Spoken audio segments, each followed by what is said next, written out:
April 23rd, which is today, OINP has conducted 2 draws under Employer Job Offer Foreign Worker Stream.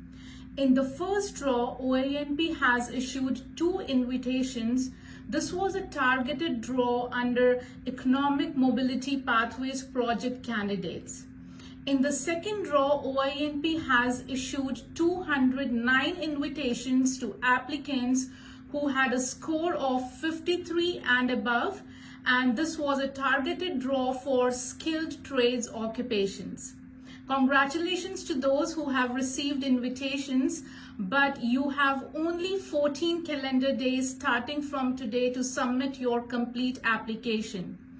If you need any assistance in submitting your complete OINP application, or if you need our assistance in submitting your expression of interest for OINP in any of the streams, you can book your appointment today and we can help you in submitting the same. Thank you so much.